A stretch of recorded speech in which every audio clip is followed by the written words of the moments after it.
6. Ben Goessling, Star Tribune, StarTribune.com. At Ben Goessling via the tweet machine or the X machine. And half a day ago, there was a tweet at Ben Goessling, Goessling. Watching a Minnesota team do this is like an out-of-body experience. What does that mean? And good morning. Good morning. Yeah, I was sitting there watching that game, and I was out at a restaurant with a couple of friends. It was like a mile from my house. And to see a team go into the building of the defending champs that assertively, you're missing the defensive player of the year, and it's basically like, no, we don't care. We are taking this game by the throat right away. You just don't, you don't see Minnesota teams do this. Heck, when they sweep the series to get out of the first round, it's like Chris Finch still ends up getting his knee injured, and there's sort of this fatalistic Minnesota thing of where's the other shoe? When's it going to drop? And that at no point last night really felt like it was going to drop. Like even when in the second half the Nuggets had a couple of, not runs, but they get it to 19, I think at one point, and the Wolves come up with an answer. So they win, obviously, and I'm walking home, and it's like this perfect spring night. It's 60 degrees. It's comfortable outside. It's like I'm walking home. The weather's great. The basketball team just blew out the defending champs on the road and has not lost in the postseason. It's like, whose life is this? This doesn't feel like Minnesota to me. It's an alternate reality. Yeah, it's what it felt like. It very much felt like that. Okay, well, you're a lifetime Minnesotan, and you cover the Minnesota Vikings, assumedly for profit, and you tweet about it at Ben Goessling. There's podcasting and all that kind of stuff. The domination, it's I'm sensing, and I've lived here since '98. Yeah, so maybe I'm not one of us, but I've been part of the one of us covenant for half my life. Is handling this. It's like I was when I'm watching it last night and then thinking about it and writing it this, I'm like, how do you handle this? We've just never seen anything like this. No. And I think the reaction from a lot of people that either responded to that tweet or kind of came in later when the Nuggets did make it not tight, but just that the lead didn't keep growing exponentially was, okay, when's it all going to go bad? And these things are always, I can remember this when the Red Sox won the World Series in 2004. It's, when is the curse or the hex or whatever going to come back to get us? And it's like, I don't believe in those things, that things are cursed for generations. Sometimes there's just like years, if not decades of curses don't exist. No, it's ineptitude, and we have fun with it and say it's this or that, but all this kind of stuff. But you have long stretches when franchises just aren't successful, and we say, okay, this is this sort of supernatural reason why. It's like, no, it's not really that, but it starts to feel that way. Right. And I think with Vikings fans, especially, the number of times where something happens and you're like, I can't believe that it just got pulled away like that. I understand why people would think that, but it's so interesting to me too, in the sense that, like, how do you handle it is an interesting question. And how do you handle it when it's the team that has had less success than any of them that finally, at least for now, it's a long way from being done, but they look like the one that just says, we don't care. We're going to go in and take command of this thing and do what we do, and you're not going to be able to do anything about it. If God rolls out the options, say 6, 7, 8, 9, 10 years ago, look, this is a market that has not had a championship since 1991. Right. Here are the core four, and if you're right, it's heaven. If you're wrong, it's the other spot. And laid out the four options. The Timberwolves are the last choice of a majority of people, and they may be the one to snap the skein. Yeah, and it reminds me, so I worked in Washington, D.C. for 4 years and covered the Nationals when they were terrible, and you obviously are from there as well, so you know the bit. They had the same length of streak in terms of years without a championship that Minnesota still has, because they win the Super Bowl in January of 92, months after the Twins win the World Series. So same 1991, 1992 time frame when Washington wins the Super Bowl actually at the Metrodome, beats the Buffalo Bills. The team that finally broke theirs, because they won two. It was the Capitals and the Nationals. Yeah. And for that town, that's such a football town that it would be, if they were to have their druthers, it would be, let's give me a Commander Super Bowl to break it.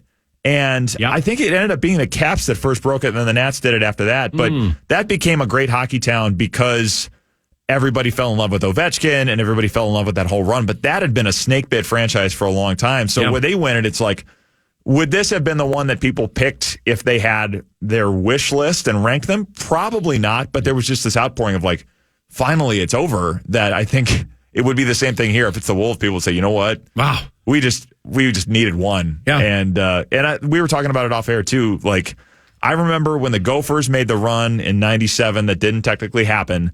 I was like 14, I think, when that happened, and there's 50,000 people at the airport waiting for that. Jeez. It was nuts. This is a great hoops town when there's things to root for, and it's just been so long since there's been anything to root for.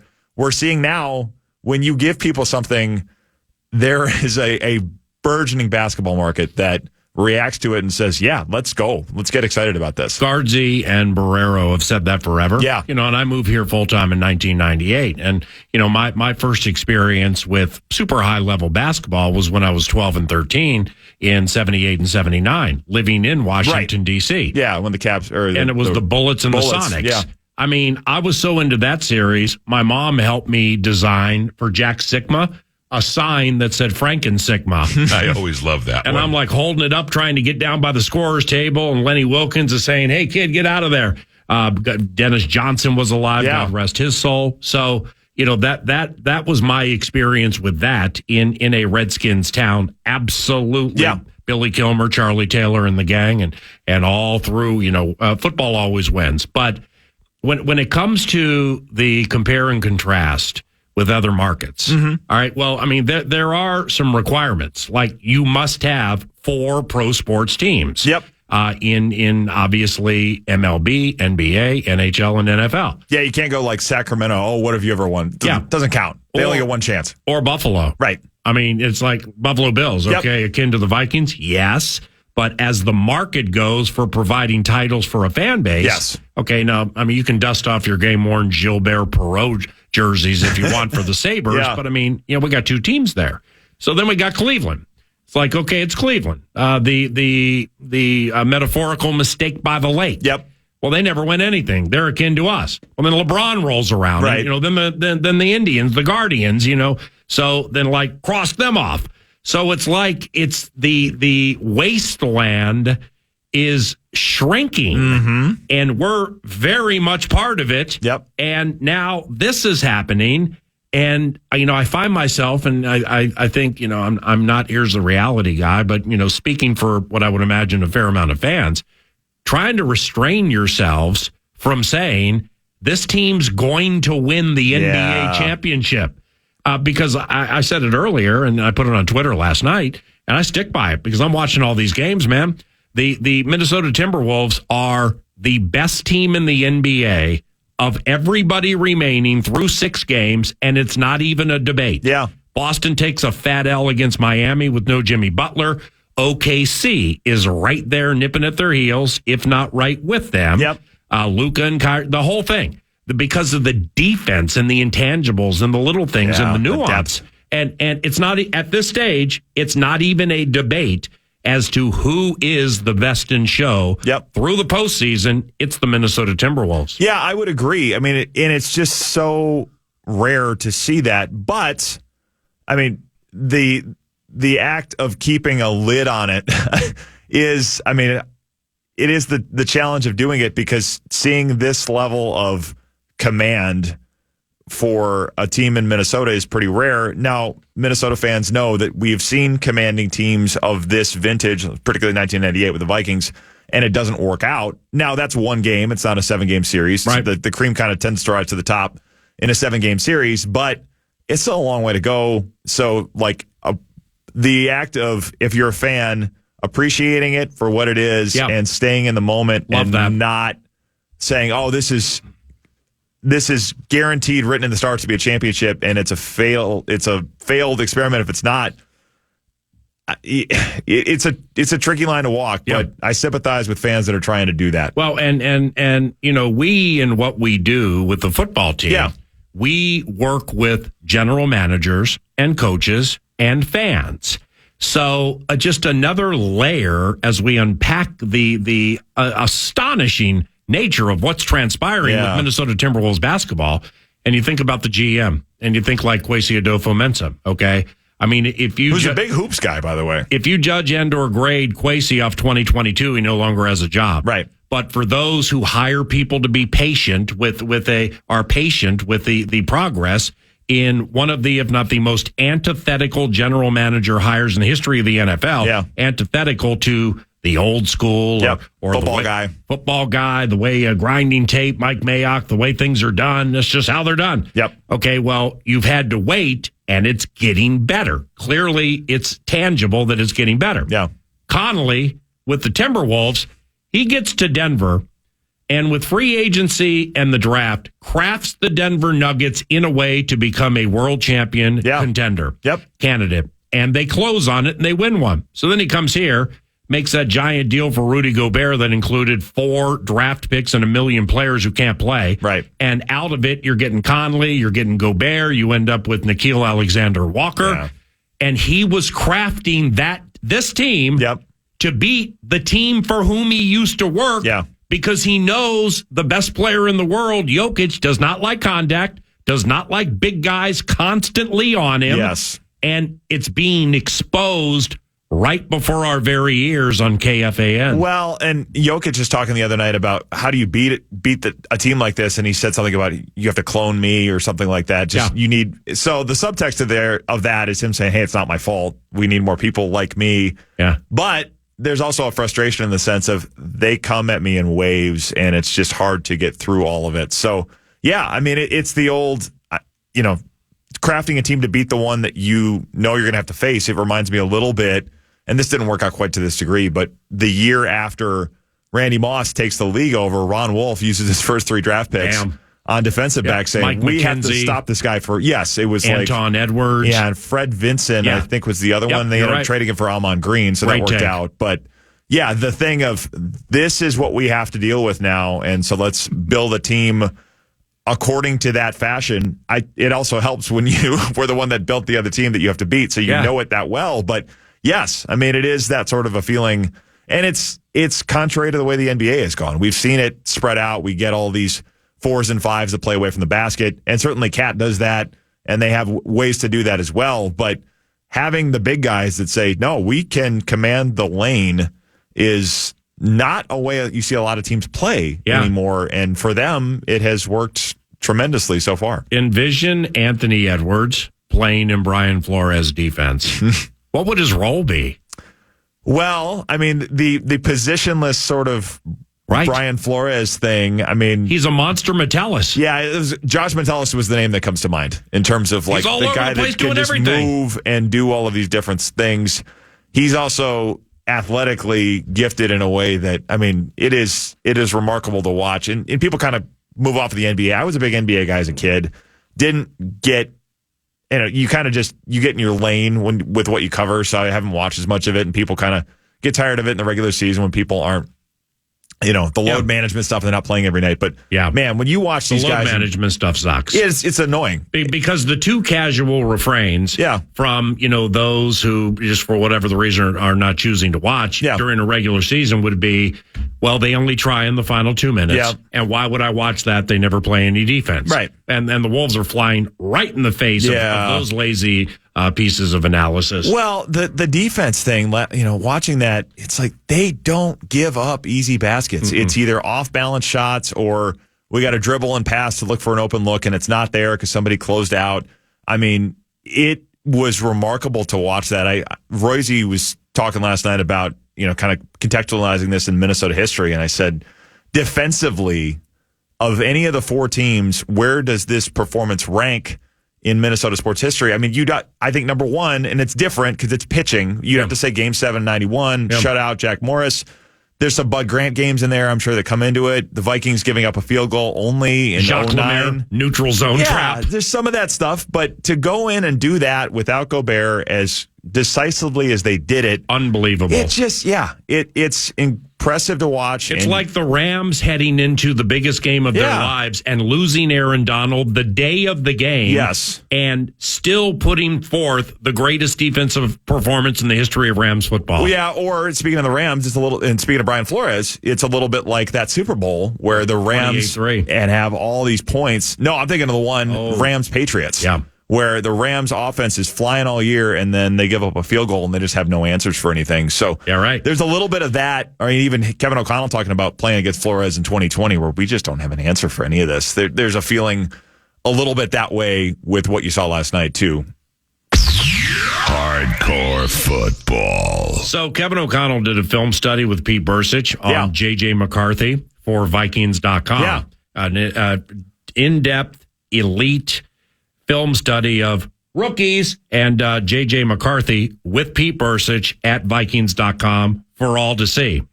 Almost 2 weeks removed from the draft, Mr. Goessling, what do you know about McCarthy now? Maybe you didn't into the NFL draft. I think the big thing is the degree to which they feel like there is evidence of, I would call it,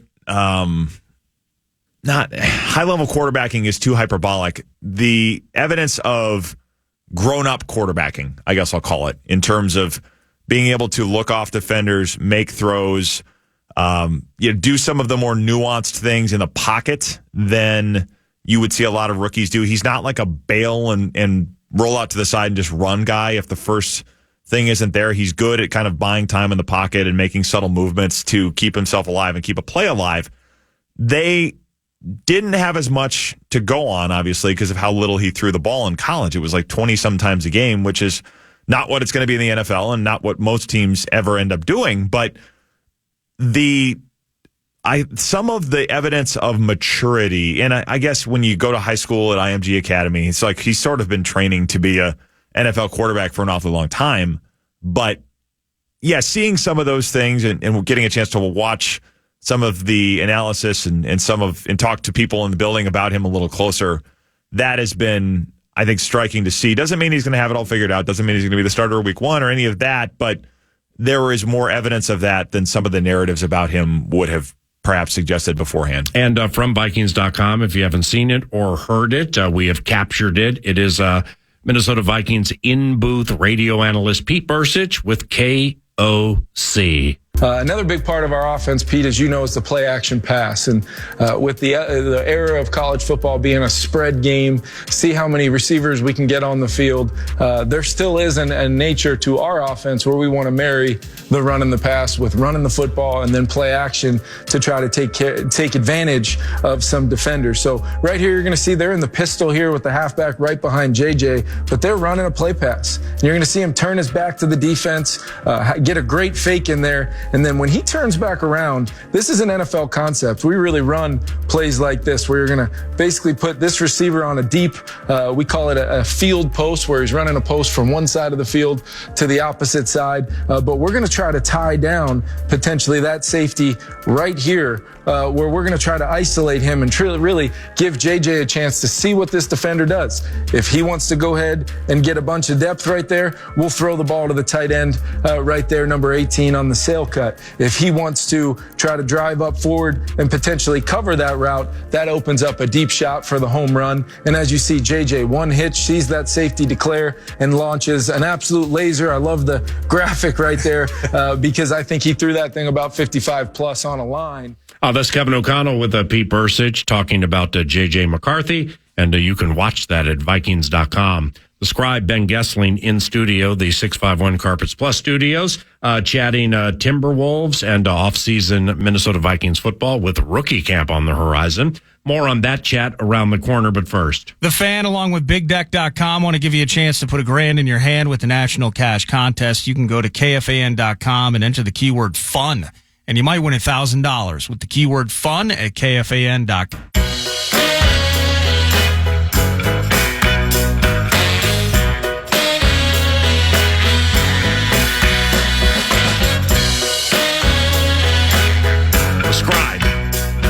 Kevin Lynch analyzes basketball for Bally's. a frequent contributor, specifically this time of the year, to the Love Covenant. Kay Lynch will be in studio about 30 minutes from now as we continue to assess the astonishment and work our way through the devastation and demolition of the world champion Denver Nuggets. Kevin Lynch at about 11 o'clock. With J.J. McCarthy is from what you know now, post-draft, and with that Kevin O'Connell film session with Pete Bursich at Vikings.com, just unveiling so many things otherwise we may not have known. Is moving around and avoiding sacks markedly more natural to McCarthy than it was for Cousins? And when McCarthy plays, in what ways do you think that can help the offense? Well, it certainly seems like it's part of his game, or at least it was in college. And how is that going to translate with better pass rushers in the NFL? I mean, I think you have to wait and see on all of that. But it does seem a little bit more of a natural component to his game than perhaps what you saw with Cousins. And I think Cousins had moments where he did it well, but that thing of, hey, I can buy myself an extra split second here, and this is going to be enough to make a play. It seems like that's a little more of a innate part of J.J. McCarthy's game. And I think what that does is, whether it's option routes or plays where people need a second to clear a safety or just find a void in the coverage, it does create more opportunities for receivers. It forces corners and safeties to cover longer. I mean, things happen to open up a little bit more often when you're able to do that, because sometimes you're not going to have everything work on perfect timing. And Cousins at times, I think, was, okay, if this isn't here, then I'm going to the check down right away. If you can buy yourself an extra split second to say, let me see if something downfield is going to open up, even if I have to hold it for another half second, that buys enough time for a big play. And Cousins would do this sometimes, I should say, too. His solution to this sometimes was, I can hold the ball. I know I'm going to get rocked in the ribs. Which is an art. It is an art, and he was good at it because he would accept the pain and stand in there and take a lot of shots and make big-time throws off of that. But it's not the most sustainable way to live, so to speak. And I think you'd rather have a guy that's good at sliding and feinting and dodging in the pocket rather than saying, all right, I'm going to get nailed in the ribs and I'm just going to deal with it. So as an elite football mind and knowing more about J.J. McCarthy now than, say, you or we did into the draft, and learning more via his tendencies, his strengths, maybe even his weaknesses, via extensive film study, which we all saw at Vikings.com with Kevin O'Connell and Pete Bursich, would you be more apt? Well, let's put it this way. Aggregator. Let's put it this way. Would you bet Darnold starts week 1? And if so, why? And like I said yesterday, hey, this time last week, I'm not going to lay out minus whatever Darnold starts and McCarthy's a plus whatever. Yeah. Week 1, I'm talking. Yeah. Well, it's closer than it's in my estimation now, off that film study at Vikings.com with Bursich and the head coach regarding the quarterback. It has marginalized. I mean, it's closed. The gap is closed a little bit. Is that the same for you? I mean, a little bit. It's hard to answer that definitively until we see it in an NFL field with pads on and in preseason games. I think what you've learned from things like that and just getting a chance to watch him a little closer is there are a lot of components of his game that they feel are going to translate very well to the NFL and to their offense. Obviously, if they're picking him 10th overall, they are doing so with the belief that he is going to take this thing to a level that can help them compete for championships. Right. That to me is a little bit different question than what's he going to be able to do on September 8th or whatever our opening day is going to be. I think it's somewhere around there. Because I think a lot of it is they want him to have a full command of the offense to a degree that he's not going to need to go back. He's not going to go out and struggle and have to say, well, we need to take this guy out of the lineup. I think the approach is let's prioritize his long-term development and make it that he's got such a good foundation when he goes in there that there's going to be no question that he's the best option to do it. If it's, well, he's a little bit better than Darnold, I don't know that would force them into making the decision on that basis. I think the threshold is going to be this guy is ready to bring to the table all of the elements of being a successful NFL quarterback that we would want to see right now, and we don't need to hold him back any longer before we put him on the field to show that. I think that's the standard we're talking about, probably more so than just the horse race with Sam Darnold. But I do think there's a lot in his game that they're excited about. And if he gets the chance to show it and answer a lot of those questions saying, yes, this guy is ready to do it right now, I don't think they will hold him back just to say, nope, we don't play rookies week one. That's the principle, and we're just going to go with that. I think it will be, if he clears the threshold, whenever that is, he will be on the field. The Scribe! Ben Goessling, Star Tribune, StarTribune.com. Rookie camp is this weekend. What are some things for which a scribe searches when watching the rookies? Well, it will be interesting, I think, to see, certainly all eyes are going to be on J.J. McCarthy, how he interacts with receivers, some of the throws we get to see him make, which I don't think will be a lot, but how does he command things at the line? What kinds of things are they wanting to work with him on early? I mean, these rookie camp practices, and I think even into OTAs, it's a lot of teaching. It's not, super fast paced 11 on 11 simply because they don't have pads. And Kevin O'Connell has said this is more of an educational phase. So there's going to be a lot of, let's slow it down. Let's talk through what just happened here. And it will be interesting to hear from him and from J.J. McCarthy about how that has gone to this point and what they've thought of his time in his short time in Minnesota, because this really will be the first time they see him on the field. I'm curious to see that. I'm curious to see, Dallas Turner, certainly what he looks like, where they put him, because I think he'll move around some. I'm curious to see kind of what the initial alignment is there.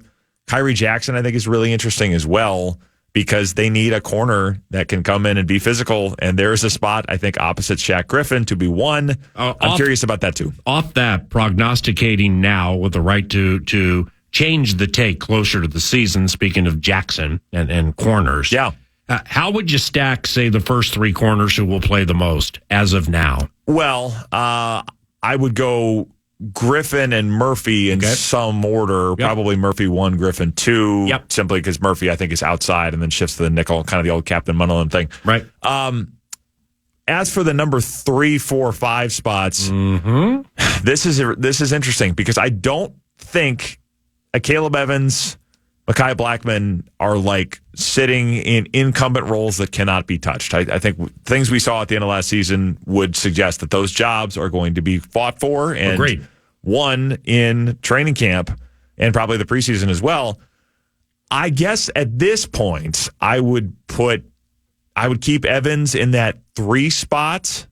I think Jackson will push him for that. Blackman, I think, in a perfect world, is probably more in the nickel type thing. I mean, you can move him inside because he's probably built a little bit better for that. Maybe you can kind of work him into some different packages and know that you have another option if Byron Murphy gets hurt that can play that nickel.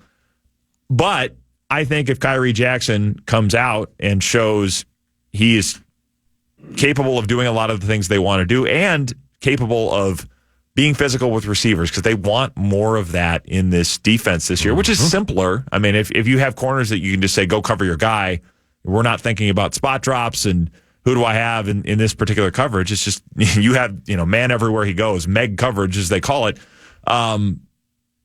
If you have guys that can do that, you don't have to think about it a whole lot.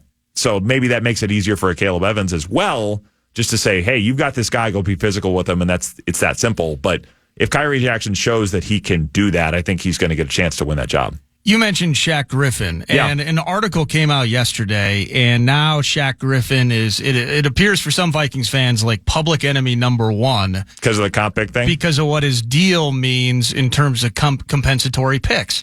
And so kind of the idea of the 29-year-old Shaq Griffin and the 1-year, $4.5 million deal, would he have still been available? You can't really play that game. I don't think so, from March versus now. But that deadline has shifted, and people are now frustrated that the Vikings are only getting 1 compensatory pick instead of 2 that likely would have both been third-rounders if they had not signed Shaq Griffin.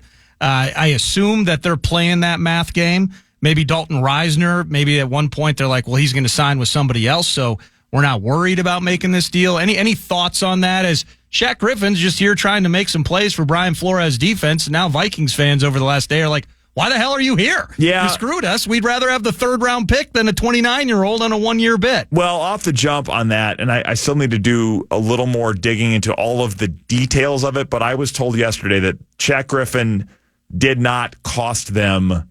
I mean, this idea that Shaq Griffin directly cost them a third-round pick, I was told is not true. Okay. I don't think it's quite that simple. I don't know that they're going to end up with two of them at this point, but I was told by people in the know that this is not the case. That if we're sitting here thinking that Shaq Griffin cost them a third-round pick, we should not be thinking that because that isn't how it works out. As to how he fits into the defense, I mean, look, they needed a corner that has been around a little bit and that they can trust. Is Shaq Griffin going to be perfect? No, but they needed somebody that has a little bit of, tread on the tires or has put some miles under the tires. Veteran wherewithal. Yes, that's a better way to put savvy. it. Oh, yeah. Yeah. Nordo, can we get a howl?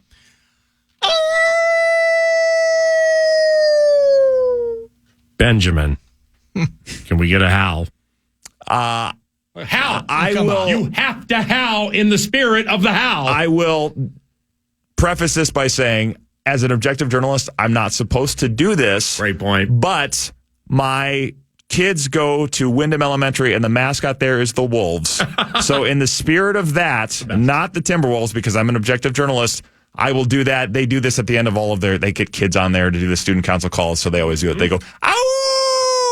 Wow, that was a great howl. I've heard a lot of them over the robocalls over the last few years. Oh, my goodness. You're awesome. Thank you, Ben. Thanks, guys. Ben Goessling at Ben Goessling via the X Machine, and follow him at the Star Tribune and with his podcasting and everything. News New Nord around the corner.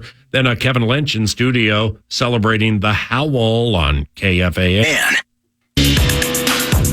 It is News to Nord brought to you by the Casino at Canterbury Park, CanterburyPark.com. Live racing just a couple of weeks from now, and it's an absolute blast. A place for the entire family all summer long. Go to CanterburyPark.com. Minnesota Twins win 3-1 yesterday against the Seattle Mariners. So now they've won 13 of their last 14. Digging that. It's Ober and Hancock handling business on the mound. 6:40 p.m. start. Looking forward to the Twins continuing their winning ways. But, of course, jumping back to last night's throttling, the Wolves just absolutely dismantled the Nuggets in Game 2 of the second-round NBA playoff series in Denver last night. I wanted to play for you if you watched it on TV or didn't hear it or stick around for the postgame. A couple of items, including not only Vox Alan Horton, but his shotgun associate, Jim Peterson, Jim Pete, chatting with Anthony Edwards shortly after the W. Done. Your thoughts are with him, but how do you adjust from that? It didn't seem like there was a big adjustment for you guys. It's tough, man. He's a defensive player of the year, so it's tough playing without Gobert. But, he sent us a nice text, and we had his back. He told us to have his back out there tonight, and we had his back. So he'll be happy to see us when we get home. And it's happened all season long, but Nikhil and Nas coming in, the three-point makes, the backbone that you give those guys, you help them out, but they come in and perform at a high level. Man, this is what they've been doing this all year. All year they've been doing this, man, so it's no surprise to me, man. They've been playing great. Yes, Sirski! They've been playing great all year, man. We need them. They're the X factors of the team. Can you feel the frustration starting to build for Denver? It's kind of like the Phoenix series when you got them frustrated. Do you feel like Denver's reaching a point too? No, not at all, man. This is defending champs. It's going to be tough to beat them the third game. They're going to come out ready to play, man. We just got the best of them this game, and it's just one game. It's not the first of two. It's the first of four. So, we're happy about this win, but we know we got more business to handle on a game 3, and Rudy will be back. So, we'll figure it out. Target Center's been great all season long, man. What does it mean to go back now and play in front of our home crowd? We got the home crowd on our side now. We ain't got to worry about getting booed no more, so we might be better off. Great game. Congratulations on the win. Thank you, man. Anthony Edwards, what a night, what a series it's been for him. How about that vibe at Ball Arena, by the way? We got MVP chants. We got Yes Sirski. We got all of it in the mix last night as the Wolves handled business, go up 2-0. And then the head coach, he had to view it on his seat. of course, Chris Finch, while Micah Nori directed traffic, the maestro, Micah, which you're going to hear an interview with Micah. We did it to open 9 to noon. We're going to do it to close 9 to noon. You'll hear a replay of that, plus a montage as well. But head coach Chris Finch addressing the media. Let's listen to that. Let's hear from the winning head coach. That would be Chris Finch. He has just entered the press room. Dominate the way that they did on both ends. We've had some really, really good defensive efforts this year, but that has to be right up there with the best of them. On the ball, off the ball, the physicality, execution of the game plan, doing it over and over and over and over again requires like a physical and a mental toughness. They had that. I thought just really locked in on defense. I think Rudy's absence did that even heighten everyone's awareness and focus, or what? How do you explain it without the best player on your floor defensively? Well, listen, Rudy's driven a defensive culture here, and I think it's a testament to to his impact, his presence, and what he's infused into the team on how important defense is and how great we can be when we play it. That aside, we've always had or expect to win no matter who's with us and who's not. And our guys truly believe that. And, we're very, very, very, very happy for Rudy, extremely happy for him. And guys feel that way, but they're ready to go. It's just tweak a few things to the game plan and kind of just went at it. Chris, you touched on it just a second ago, but what does it say about this team, the way they defended? Even when they're up 20, they're defending like it's a tie ball game. But just what does that say about the effort and dedication of this team? Yeah, that's what we keep harping on. It's been our identity all year. Little bit like smell blood in the water at times. Things kind of accelerate. They tried to counter with extreme physicality on their drives. We were able to take that contact, stand them up. Fouled them a little bit too much in the second half, but other than that, I thought we fought them, and that's what our guys do. And it's like anything else. When you see everybody else doing it, you got to do it to the level that everyone else is doing it.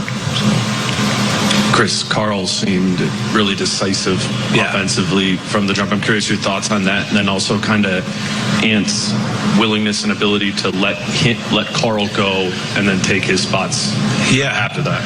Yeah, Cat came out offensively, set the tone, and everything was quick, clean. Thought he played a really super clean game. Ant got, off to a little bit of a slower start. But I thought the two of them had one of their better rhythm games in sync with each other than all season long, and even kind of really playing off each other at times in the first half. So, and seemed to pick his spots, Chris. Especially there was a sequence in the first half. There's a coast-to-coast layup in transition, and then pulls the rip and scores at the bucket. He'd kind of done everything for you guys offensively the last 3 games, set a franchise record. Just what do you think about, you said rhythm game, but what do you think about how he executed offensively? I thought he did a great job. I thought, again, he finished pretty efficient, very efficient line, 11 for 17. We expected more traffic around him tonight. And I think he was kind of feeling that out early to see how much it was.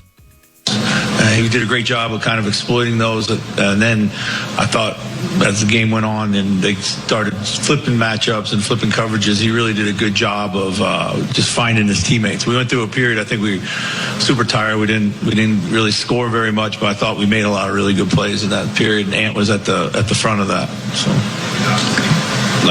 is gaining basketball fans by the game.